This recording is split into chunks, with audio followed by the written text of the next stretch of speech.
നടിയെ ആക്രമിച്ച കേസിൽ അന്തിമ വിധി ഡിസംബർ 8-ന് വരും. 8 വർഷത്തിലധികം നീണ്ട വിചാരണ നടപടികൾക്ക് ശേഷമാണ് കേസിൽ വിധി പ്രസ്താവിക്കുന്നത്. നടൻ ദിലീപ് അടക്കം കേസിലെ മുഴുവൻ പ്രതികളെയും കോടതിയിൽ ഹാജരാക്കണമെന്ന് ജസ്റ്റിസ് ഹണി എം വർഗീസ് ഉത്തരവിടുകയും ചെയ്തിട്ടുണ്ട്. കൊട്ടേഷൻ പ്രകാരം അപകീർത്തികരമായ ദൃശ്യങ്ങൾ പകർത്താൻ നടിയെ തട്ടിക്കൊണ്ടുപോയി പീഡിപ്പിച്ചു എന്നാണ് കേസ്. നീണ്ട വർഷത്തെ വിചാരണ നടപടികൾക്ക് ശേഷം കഴിഞ്ഞ വർഷം അന്തിമവാദം പൂർത്തീകരിക്കുകയായിരുന്നു. നീതിക്കായി അതിജീവതയുടെ പോരാട്ട ഫലം കാണാൻ ഇനി ദിവസങ്ങൾ മാത്രമേ ഉള്ളൂ. പൾസർ സുനി 1-ാം പ്രതിയും നടൻ ദിലീപ് 8-ാം പ്രതിയുമായ കേസിൽ വിധി എന്താകും എന്നറിയാനുള്ള കാത്തിരിപ്പാണ് ഇനി. ഞാൻ പ്രേക്ഷകരെ കൂട്ടിക്കൊണ്ടു പോകുന്നത് ഈ കേസിന്റെ നാൾ വഴിയിലേക്കാണ്. നമുക്ക് ഗ്രാഫിക്സിലൂടെ തന്നെ പരിശോധിക്കാം. അതായത് നടിയെ ആക്രമിച്ച കേസിന്റെ നാൾ വഴി പരിശോധിക്കുകയാണെങ്കിൽ 2017 ഫെബ്രുവരി മാസം 17-ാം തീയതിയാണ് 17-ാം തീയതി രാത്രിയിൽ എറണാകുളം അങ്കമാലിക്ക് സമീപം നടി സഞ്ചരിച്ചിരുന്ന കാറിൽ ഒരു സംഘം അതിക്രമിച്ച് കയറുകയും ആക്രമിക്കുകയും ചെയ്തു. ഈ ദൃശ്യങ്ങൾ മൊബൈൽ ഫോണിൽ പകർത്തുകയും ചെയ്തു എന്നുള്ളതാണ് ഈ കേസിന്റെ തുടക്കം. പിന്നീട് ഉണ്ടാകുന്ന സംഭവവികാസങ്ങൾ ഇങ്ങനെയാണ്. അതായത്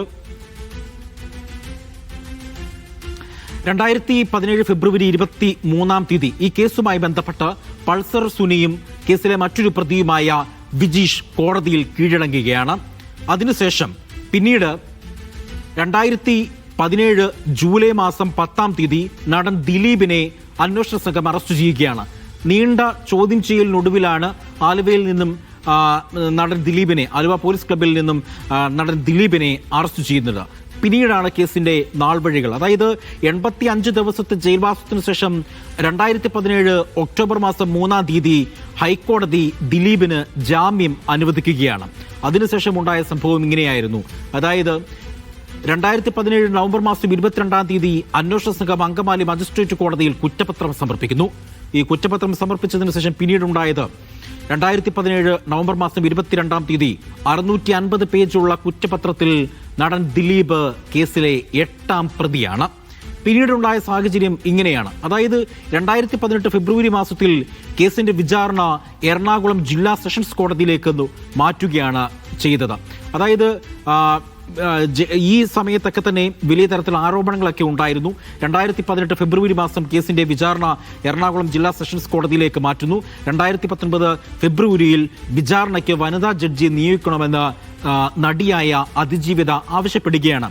പിന്നീടുണ്ടായത് 2020 ജനുവരി മാസം 6-ാം തീയതി ദിലീപ്, പൾസർ സുനി ഉൾപ്പെടെയുള്ള 10 പ്രതികൾക്കെതിരെ വിചാരണ കോടതിയിൽ കുറ്റപത്രം സമർപ്പിക്കുകയാണ്. ദിലീപ് ഉൾപ്പെടെ 10 പേരാണ് ഈ കേസിലെ പ്രതികൾ എന്നുള്ളതാണ് ഏറ്റവും എടുത്തു പറയേണ്ടത്. പിന്നീട് 2020 ജനുവരി 30-ന് വിചാരണ ആരംഭിക്കുകയാണ്. വിചാരണ ആരംഭിച്ചതിനു ശേഷം പിന്നീട്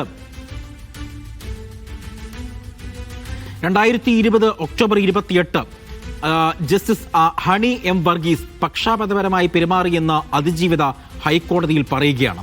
അതായത് ഈ ജഡ്ജി പ്രതിക്ക് അനുകൂലമായ നിലപാടുകൾ സ്വീകരിക്കുന്നു എന്ന തരത്തിലുള്ള ഒരു പരാമർശങ്ങളൊക്കെ വരികയും ചെയ്തു.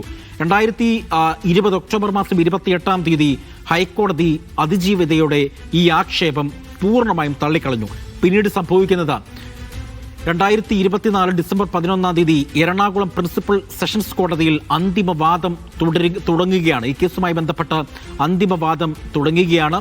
അത് കഴിഞ്ഞിട്ട് 2024 സെപ്റ്റംബർ 17-ന് പൾസർ സുനിക്ക് സുപ്രീം കോടതി കർശന വ്യവസ്ഥകളോടെ ജാമ്യം നൽകി എന്നുള്ളതാണ് ഏറ്റവും എടുത്തു പറയേണ്ടത്. അതായത് 7 വർഷം ജയിലിനുള്ളിലായിരുന്നു പൾസർ സുനി. പിന്നീട് പൾസർ സുനി പുറത്തിറങ്ങുന്നത് 2024 സെപ്റ്റംബർ മാസം 17-ാം തീയതിയാണ് പൾസർ സുനി പുറത്തിറങ്ങുന്നത് എന്നുള്ളതാണ്. വ്യവസ്ഥകളോടുകൂടിയാണ് അന്ന് ജാമ്യം നൽകിയത്. 2025 ഏപ്രിൽ മാസം 9-ാം തീയതി ദിലീപ് ഉൾപ്പെടെ പ്രതിഭാഗത്തിന്റെ വാദം പൂർത്തീകരണം കഴിഞ്ഞിരിക്കുന്നു എന്നുള്ളതാണ് എടുത്തു പറയേണ്ടത്. പിന്നീട് സംഭവിക്കുന്നത് 2025 ഏപ്രിൽ 9-നാണ് ഈ വാദം പൂർത്തീകരണം കഴിയുന്നത്. പിന്നീട് ഇന്ന് ഈ കോടതിയിൽ 2025 ഏപ്രിൽ 11-ന് കേസിലെ വാദം മൊത്തം പൂർണ്ണമായി. അതായത് എല്ലാ വാദങ്ങളും 2025 ഏപ്രിൽ 11-ന് എല്ലാ വാദങ്ങളും പൂർത്തീകരണം വരികയും ചെയ്തു. ഇതിനിടയിൽ സംവിധായകൻ ബാലചന്ദ്രകുമാർ ചില നിർണായകമായ വെളിപ്പെടുത്തലുകൾ നടത്തി. അത് ദിലീപ് അന്വേഷണ ഉദ്യോഗസ്ഥരെ അപായപ്പെടുത്താൻ ഗൂഢാലോചന നടത്തിയെന്നും ആക്രമണത്തിന്റെ ദൃശ്യങ്ങൾ കണ്ടു എന്നുമൊക്കെ ബാലചന്ദ്രൻ അവകാശപ്പെടുകയും ആരോപിക്കുകയൊക്കെ ചെയ്തു. ഇതുമായി ബന്ധപ്പെട്ട് കേസ് അന്വേഷണമൊക്കെ നടക്കുകയും ചെയ്യുന്ന ഒരു പശ്ചാത്തലമാണ് നമ്മൾ കണ്ടത്. ഏതായാലും നീണ്ട നാളത്തെ കോടതി വ്യവഹാരങ്ങൾക്ക് ശേഷം ഈ 8-ാം തീയതി ഡിസംബർ മാസം 8-ാം തീയതി ഈ കേസിന്റെ അന്തിമ വിധി വരുമ്പോൾ വലിയ തലത്തിൽ അതിജീവിതയ്ക്ക് അനുകൂലമായി ഒരു വിധി ഉണ്ടാകുമെന്നുള്ള പ്രതീക്ഷയാണ്. നോക്കാം നമുക്ക് കേസിലെ പ്രതികൾ ആരെല്ലാമെന്ന്. തുടക്കത്തിൽ സൂചിപ്പിച്ചതുപോലെ തന്നെ കേസിൽ 10 പ്രതികൾ, ദിലീപ് ഉൾപ്പെടെയുള്ള 10 പ്രതികളാണുള്ളത്. ആ 10 പ്രതികളെ നമുക്കിപ്പോൾ തന്നെ സ്ക്രീനിൽ കാണാം. മുഖ്യപ്രതി പൾസർ സുനിയാണ് ഈ കേസിലെ 1-ാം പ്രതി. മുഖ്യപ്രതിയാണ് പൾസർ സുനി. അടുത്തതായിട്ടുള്ളത് ഈ കേസിലെ 8-ാം പ്രതി ദിലീപാണ്. ദിലീപിനുള്ള കുറ്റം എന്ന് പറയുന്നത് ഗൂഢാലോചന കുറ്റം ആണ് ദിലീപിന് മേൽ ചുമത്തിയിരിക്കുന്നത്. കേസിലെ 8-ാം പ്രതിയാണ് ദിലീപ്. കേസിലെ മറ്റു പ്രതികൾ ഇവരാണ്. മാർട്ടിൻ ആന്റണി കേസിലെ 2-ാം പ്രതിയാണ്. 3-ാം പ്രതി ബി മണികണ്ഠനാണ് 3-ാം പ്രതി. കേസിലെ 4-ാമത്തെ പ്രതി എന്ന് പറയുന്നത് വി പി വിജീഷ് കേസിലെ 4-ാമത്തെ പ്രതിയാണ്. 5-ാം പ്രതി എന്ന് പറയുന്നത് എച്ച് സലീമാണ് 5-ാം പ്രതി. കേസിലെ 6-ാം പ്രതി എന്ന് പറയുന്നത് പ്രദീപാണ്. 7-ാം പ്രതി ചാർലി തോമസ് ആണ് കേസിലെ 7-ാം പ്രതികൾ. 8-ാമത്തെ പ്രതിയാണ് നേരത്തെ സൂചിപ്പിച്ച ദിലീപ്. കേസിലെ 9-ാം പ്രതി സനിൽകുമാർ, ശരത്ത് കേസിലെ 15-ാം പ്രതി ശരത്ത്. അങ്ങനെ ആകെ മൊത്തത്തിൽ 10 പ്രതികളാണുള്ളത്. ഇതിലെ ചില പ്രതികളെ മാപ്പുസാക്ഷിയാക്കിയിരുന്നു. അതുകൊണ്ടാണ് ആ പ്രതികളുടെ വിശദ വിവരങ്ങൾ ഞാൻ പ്രേക്ഷകരിലേക്ക് എത്തിക്കാത്തത്. ഇനിയും ഈ കേസുമായി ബന്ധപ്പെട്ട് കൂടുതൽ വിവരങ്ങൾ നൽകാനായി മുജിതബയും കൂടി എനിക്കൊപ്പം ചേരുകയാണ്. മുജിതബ, നോക്കൂ, 8 വർഷം ഈ കേസുമായി ബന്ധപ്പെട്ടുള്ള നടപടിക്രമങ്ങൾ കോടതിയിലുണ്ടായി. ഈ 8 വർഷങ്ങൾക്കിടയിലും ഒരുപാട് തലത്തിലുള്ള വിവാദങ്ങൾ ഉണ്ടായിരുന്നു. നമ്മളത് കണ്ടതാണ്. അതിനിടയിൽ സംവിധായകൻ ബാലചന്ദ്രന്റെ മരണം വരുന്നു. ബാലചന്ദ്രന്റെ ആരോപണങ്ങൾ, പ്രത്യേകിച്ച് അന്വേഷണ ഉദ്യോഗസ്ഥരെ വധിക്കാൻ വേണ്ടി ദിലീപ് കൊട്ടേഷൻ കൊടുക്കുന്നു. ഈ മെമ്മറി കാർഡിന്റെ ഫോറൻസിക് പരിശോധനാ ഫലത്തിലുള്ള ചില അവിവ്യക്തകൾ, അതുമായി ബന്ധപ്പെട്ടുള്ള വിവാദങ്ങളൊക്കെ നമ്മൾ കണ്ടതാണ്. ഈ കേസിന്റെ ഒരു നാൾ വഴി എന്തൊക്കെയാണ് ശരിക്കും മുജിതബ?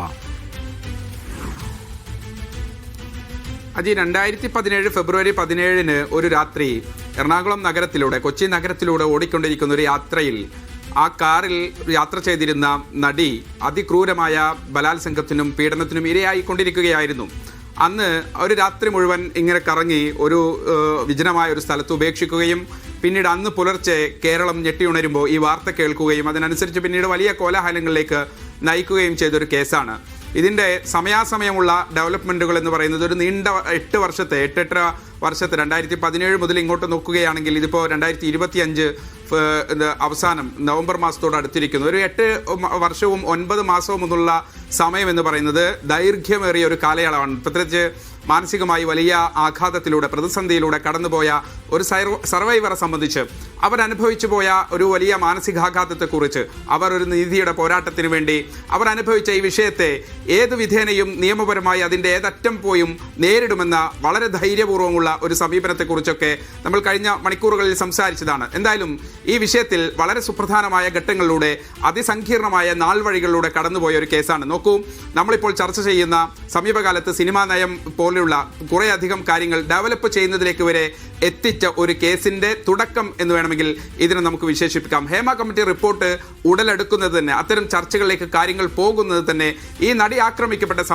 സമയത്ത് ആ സംഭവം ഉണ്ടായതിനെ തുടർന്ന് താരസംഘടനയ്ക്കിടയിൽ തന്നെ വിഭിന്നമായ ഒരു അഭിപ്രായം രൂപപ്പെടുകയാണ്. തൊഴിലെടുത്ത് വലിയ രീതിയിലുള്ള വിവേചനങ്ങളും അതോടൊപ്പം തന്നെ പ്രശ്നങ്ങളും അനുഭവിക്കുന്ന, നമ്മളൊക്കെ വളരെ താരങ്ങളാണ്, വലിയ നക്ഷത്രങ്ങളാണെന്ന് കരുതി പോരുന്ന ഒരു താരസംഘടനയ്ക്കിടയിൽ തന്നെ അങ്ങനെയല്ല ഞങ്ങളുടെ കാര്യങ്ങൾ, ഞങ്ങളുടെ തൊഴിലെടുത്ത് വലിയ പ്രശ്നങ്ങൾ അനുഭവിക്കുന്നത് ഉൾപ്പെടെയുള്ള പ്രശ്നങ്ങളിലേക്ക് വിരൽ ചൂണ്ടിയ ഒരു കേസ് കൂടിയായിരുന്നു. തങ്ങളുടെ കൂടെ അഭിനേത്രിയായ ഒരു സഹപ്രവർത്തകർക്ക് ഈ ദുരനുഭവം നേരിട്ടപ്പോൾ വിമൺ ഇൻ സിനിമ കളക്റ്റീവ് എന്ന് പറയുന്ന ഒരു സംഘടന രൂപീകരിക്കപ്പെടുന്നു.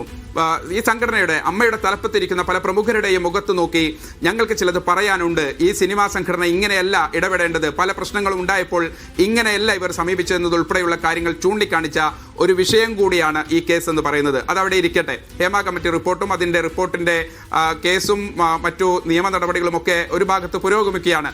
ഞാൻ പറഞ്ഞു വരുന്നത്, വളരെ സങ്കീർണമായ നാൾവഴികളുണ്ട്. ഈ കേസിൽ ഏറ്റവും സുപ്രധാനമായ ശാസ്ത്രീയമായ ഒരു തെളിവ് എന്നുള്ള നിലയ്ക്ക് നമുക്ക് വേണമെങ്കിൽ അല്ലെങ്കിൽ അത്തരം രൂപത്തിൽ തന്നെ തീർച്ചയായും പറയാവുന്ന ഒരു കാര്യമാണ് ദൃശ്യങ്ങളടങ്ങിയ മെമ്മറി കാർഡ്. ആ മെമ്മറി കാർഡ് ഒരു കോടതിയുടെ കസ്റ്റഡിയിലിരിക്കെ 2 or 3 തവണ അതിന്റെ ഹാഷ് വാല്യൂ മാറുക എന്ന് പറയുന്നത് കസ്റ്റഡിയിലിരിക്കുന്ന ഒരു തെളിവിനെ സംബന്ധിച്ച് അതീവ ഗുരുതര സ്വഭാവത്തിലുള്ളതാണ്. അതുകൊണ്ടാണ് നടി ഹൈക്കോടതിയെ സമീപിച്ച് ഒരു ഘട്ടത്തിൽ പറയുന്നുണ്ട് 2023 മനസ്സിലാക്കുന്നു. നടി കോടതിയെ സമീപിച്ച് ഈ വിഷയം പറയുന്നു. അങ്ങനെ വസ്തുതാന്വേഷണം കണ്ടെത്താൻ ഒരു ഈ ഹണിയം വർഗീസിനെ തന്നെ ഹൈക്കോടതി ചുമതലപ്പെടുത്തുന്ന ഒരു ഘട്ടമുണ്ട്. അങ്ങനെ ആ അന്വേഷണത്തിലാണ് മനസ്സിലായത് 3 തവണ ഇതിന്റെ ഹാഷ് വാല്യൂ മാറിയിട്ടുണ്ടെന്ന് ഫോറൻസിക് റിപ്പോർട്ട് വരികയാണ്. സ്വാഭാവികമായും ഈ നടി ചോദിക്കുകയാണ്, ഇതാരാണ് അനധികൃതമായി ഇതിനകത്തേക്ക് ആക്സസ് ലഭിച്ചിട്ടുള്ള ആളുകൾ? ആ പ്രിവിലേജ് ഉള്ള ആളുകൾ ആരാണ്? കോടതിയുടെ കസ്റ്റഡിയിലിരിക്കുന്ന ഒരു തൊണ്ടി മുതലിലേക്ക് അതിന്റെ ആക്സസിലേക്ക് പ്രിവിലേജ് ലഭിക്കുന്ന ആളുകൾ ഇതിന് പിന്നിലുണ്ടെങ്കിൽ തനിക്ക് എങ്ങനെ നീതി ലഭിക്കും? ഒരു ഘട്ടത്തിൽ ഈ നടി തന്നെ ഹൈക്കോടതിയെ സമീപിച്ച് പറയുന്നുണ്ട്, ഇപ്പോൾ വിചാരണ നടക്കുന്ന ഈ ജില്ലാ കോടതിയിൽ തനിക്ക് നിഷ്പക്ഷമായി നീതി ലഭിക്കുമെന്ന് കരുതാനാകില്ല. അതുകൊണ്ട് ഈ കോടതിയിൽ നിന്ന് ഈ കേസ് മാറ്റണമെന്ന് അവർ ആവശ്യപ്പെടുന്നുണ്ട്. മാത്രമല്ല, ഈ മെമ്മറി കാർഡ് സംബന്ധിച്ച് ഒരു SIT അന്വേഷണം അവർ ആവശ്യപ്പെടുന്നുണ്ട്. ഏറ്റവും ഒടുവിൽ രാഷ്ട്രപതിക്ക് ഒരു ദയാഹർജി പോലെ അവർക്ക് പറയാനുള്ള ഈ കേസുമായി ബന്ധപ്പെട്ട മുഴുവൻ ഇടപെടലുകൾ സംബന്ധിച്ച് രാഷ്ട്രപതിക്ക് അവർ ഒരു കത്തയക്കുന്നുണ്ട്. അങ്ങനെ പല ഘട്ടങ്ങളിൽ ഒരു തവണ ഏറ്റവും ഒടുവിൽ അവർ ജില്ലാ കോടതിയിലെ അടച്ചിട്ട കോടതി മുറിയിൽ ഇതിന്റെ പ്രൊസീഡിങ്സ് നടക്കുമ്പോൾ തനിക്കത് വേണ്ടതില്ല എന്ന രൂപത്തിൽ അവർ നിലപാടെടുത്തിട്ടുണ്ട്. അതിനർത്ഥം അതിനകത്ത് നടക്കുന്നത് അത്ര സുഖകരമായ കാര്യമല്ല എന്ന് അവർ കോടതി സമക്ഷം തന്നെ പറഞ്ഞിട്ടുണ്ട്. അങ്ങനെ ഇൻ ക്യാമറ പ്രൊസീഡിങ്സ് വേണ്ട, തുറന്ന കോടതിയിൽ സുതാര്യമായി എല്ലാവരും കാണട്ടെ ഇതിനകത്ത് എന്താണ് നടക്കുന്നത് എന്ന് അഭിഭാഷക തന്നെ ഒരു പ്രത്യേകമായ ഹർജി നൽകുന്നുണ്ട്. പക്ഷെ അത് തള്ളിക്കളഞ്ഞു. ആ രൂപത്തിലാണ് കഴിഞ്ഞ 8-8.5 വർഷമായി ഈ കേസിന്റെ നാൾവഴികൾ പോകുന്നത്. ഇതിനകത്ത് തുടക്കത്തിൽ തന്നെ ആദ്യം എറണാകുളം മജിസ്ട്രേറ്റ് കോടതിയിൽ പോലീസിനെ വെട്ടിച്ച് കീഴടങ്ങാൻ വന്ന പൾസർ സുനിയെ പോലീസ് കോടതി മുറിക്കകത്ത് നിന്ന്, കോടതി വളപ്പിൽ നിന്ന് ബലമായി പിടിച്ചു കൊണ്ടുപോകുന്ന ഒരു രംഗമുണ്ട്. ആദ്യം മാർട്ടിൻ എന്ന് പറയുന്ന ഡ്രൈവർ അറസ്റ്റിലാകുന്നു. പിന്നാലെയാണ് പൾസർ സുനി അറസ്റ്റിലാകുന്നത്. അതിനുശേഷം പിന്നീട് കോയമ്പത്തൂർ വെച്ചും പാലക്കാടും ഒക്കെ 2, 3, 4 പ്രതികൾ ഇങ്ങനെ ഘട്ടം ഘട്ടമായി അറസ്റ്റിലാകുന്നു. ഒടുവിൽ ആലുവ പോലീസ് ക്ലബ്ബിൽ വെച്ച് ദിലീപും നാദിർഷയും 13 മണിക്കൂർ നീണ്ട ചോദ്യം ചെയ്യൽ നേരിടുന്നുണ്ട്. അതിനുശേഷം ജൂലൈ 10 ദിലീപിനെ പോലീസ് ഔദ്യോഗികമായി തന്നെ അറസ്റ്റ് രേഖപ്പെടുത്തുന്നു, കോടതിയിൽ ഹാജരാക്കുന്നു. നോക്കൂ, 85 ദിവസമാണ് പോലീസിന്റെ ചോദ്യം ചെയ്യലിൽ തലങ്ങും വിലങ്ങും ചോദ്യം ചെയ്തതിനു ശേഷം ജയിലിലേക്ക് പോയ ദിലീപ് 85 ദിവസമാണ് ജയിലിൽ കടന്നത്. അതിനർത്ഥം ചില കാര്യങ്ങൾ പോലീസിനും അന്വേഷണ സംഘത്തിനും ബോധ്യമുണ്ട് എന്നുള്ളത് കൊണ്ടാണ്. വിചാരണ കോടതി ആദ്യം നെടുമ്പാശ്ശേരി പോലീസ് എടുത്ത കേസ് അങ്കമാലി കോടതിയിലായിരുന്നു. അതിനുശേഷമാണ് ക്രൈംബ്രാഞ്ച് കേസ് ഏറ്റെടുക്കുന്നതും പിന്നീട് നടിയുടെ തന്നെ പ്രത്യേക ആവശ്യപ്രകാരം ഒരു വനിതാ ജഡ്ജ് കേസ് കേൾക്കണം എന്നുള്ള ആവശ്യപ്രകാരം പിന്നീട് ജില്ലാ കോടതിയിലേക്ക്, അന്ന് ഈ എറണാകുളത്ത് അവൈലബിൾ ആയിട്ടുള്ള ഒരു വനിതാ ജഡ്ജ് എന്നുള്ളതൊക്കെ ഹണിയം വർഗീസിന്റെ അടുത്തേക്ക് ഈ കേസ് വരുന്നതുമൊക്കെ ആദ്യം വിചാരണ കോടതി ദിലീപിന്റെ ജാമ്യ ഹർജി തള്ളുന്നുണ്ട്. ജാമ്യം നൽകാൻ കഴിയില്ല എന്ന് കോടതി കൃത്യമായി നിലപാടെടുക്കുന്നുണ്ട്. ഒടുക്കം 85 ദിവസത്തിന് ശേഷം പിന്നീട് ഹൈക്കോടതിയാണ് കർശന ഉപാധികളോടുകൂടി ദിലീപിന് ജാമ്യം നൽകുക. അതിനുശേഷം ഇപ്പോൾ നീണ്ട 7-7.5 വർഷം കഴിഞ്ഞിരിക്കുന്നു. പൾസർ സുനി തന്നെ റിമാൻഡ് പ്രതിയായിരുന്ന സമയത്ത് 7-7.5 വർഷം കഴിഞ്ഞാണ് അദ്ദേഹത്തിന് ജാമ്യം ലഭിച്ചത്. ആ അർത്ഥത്തിൽ ഈ കേസിന്റെ നാൾവഴികൾ കുറേയധികം സങ്കീർണതകളിലൂടെ കടന്നുപോയ ഒരു കേസാണ്. മാത്രമല്ല, കേസിന്റെ വിചാരണകൾ നോക്കൂ, 2021 മുതലാണ് ഈ 2020-21 തോന്നുന്നു ഈ കേസിന്റെ വിചാരണ നടപടികൾ പ്രാഥമികമായി ആരംഭിക്കുന്നത്. പിന്നീട് അങ്ങോട്ട് അന്തിമവാദം പൂർത്തിയാകേണ്ടതുണ്ട്. അതിൽ തന്നെ അന്തിമവാദം കഴിഞ്ഞതിന് ശേഷം 2025 ഏപ്രിലാണ് അന്തിമവാദം കഴിയുന്നത്. അതിനുശേഷം പിന്നീട് ഈ കേസുമായി ബന്ധപ്പെട്ട് അന്തിമവാദത്തിൽ തന്നെ ചില ക്ലാരിറ്റികൾക്ക് വേണ്ടി പ്രോസിക്യൂഷനും പ്രതിഭാഗത്തിനുമൊക്കെ കേസ് ഇങ്ങനെ മാറ്റിക്കൊണ്ടിരിക്കുന്നത്. ആ 2020-21 കോവിഡുമായി ബന്ധപ്പെട്ട് ഓൺലൈനിൽ വിചാരണ നടപടികളിൽ പ്രായോഗികമല്ല എന്നൊരു പ്രശ്നം കൊണ്ട് അവർ തന്നെ നേരിട്ട് സുപ്രീം കോടതിയൊക്കെ സമീപിക്കുന്നുണ്ട്. 6 മാസം കൂടി നീട്ടി നൽകണം, അല്ലെങ്കിൽ ഇങ്ങനെ ഓൺലൈനായുള്ള വിചാരണ നടപടികൾ പ്രായോഗികമല്ല എന്നതുൾപ്പെടെയുള്ള കാര്യങ്ങൾ. അങ്ങനെ അതിസങ്കീർണമായ നാൾവഴികളിലൂടെയാണ് ഈ കേസ് കടന്നു പോയിട്ടുള്ളത്. ഒരു ഘട്ടത്തിൽ കേസിന്റെ ഏറെക്കുറെ അന്തിമഘട്ടം ആകും എന്ന ഒരു ഘട്ടത്തിലാണ്, അല്ലെങ്കിൽ ആ ഒരു അവസരത്തിലാണ് സംവിധായകൻ ബാലചന്ദ്രകുമാർ ചില വെളിപ്പെടുത്തലുകൾ നടത്തുന്നു. അതീവ രഹസ്യമായി അദ്ദേഹത്തിന്റെ മൊഴി പോലീസ് രഹസ്യമൊഴി രേഖപ്പെടുത്തുകയും അതും പിന്നീട് കോടതിയിൽ സമർപ്പിക്കുകയും ചെയ്യുന്നുണ്ട്. ആദ്യഘട്ടത്തിലെ കുറ്റപത്രത്തിൽ ദിലീപ് പ്രതിയല്ലായിരുന്നു. രണ്ടാമത്തെ കുറ്റപത്രത്തിലാണ് ദിലീപിന്റെ പങ്ക്, ഗൂഢാലോചന ഉൾപ്പെടെ ചൂണ്ടിക്കാണിച്ച് ദിലീപ് 8ാം പ്രതിയാക്കി കേസെടുക്കുന്നത്. ഇപ്പോൾ ഏറ്റവും ഒടുവിൽ പ്രതി ചേർത്തിരിക്കുന്ന 2022 പ്രതി ചേർത്തിരിക്കുന്ന ശരത് ഉൾപ്പെടെ 15 പേർ, അതിൽ 4 പേർ കുറ്റവിമുക്തരാക്കപ്പെടുകയും മാപ്പ് സാക്ഷികളാക്കുകയും ചെയ്യുന്നുണ്ട്. അങ്ങനെ 15 പേരടങ്ങിയ ഒരു പ്രതിപട്ടികയിൽ നിന്ന് ഏറ്റവും ഒടുവിൽ 10 പേരിലേക്ക് അത് ചുരുങ്ങിയിട്ടുണ്ട്. മാത്രമല്ല ആ ചുരുങ്ങിയതിൽ തന്നെ ഒന്നാം പ്രതി പൾസർ സുനി നീണ്ട 7.5 വർഷക്കാലം റിമാൻഡ് പ്രതിയായി കഴിഞ്ഞിട്ടുണ്ട്. ശരി മുജിത്, എന്തായാലും നമുക്ക് കാത്തിരുന്ന് കാണാം അതിജീവിതയ്ക്ക് നീതി കിട്ടുമോ എന്ന് കാത്തിരുന്ന് കാണാം. ഡിസംബർ 8 എന്നുള്ള ദിവസമാണ് കേരളത്തെ കോളിളക്കമുണ്ടാക്കിയ ഒരു പ്രമാദമായ കേസ്, കെട്ടുകേൾവി പോലുമില്ലാത്ത കേരള ചരിത്രത്തിലെ ഒരു പ്രധാനപ്പെട്ട കേസിന്റെ വിധി വരികയാണ് ഡിസംബർ 8. എന്താകും ആ വിധി?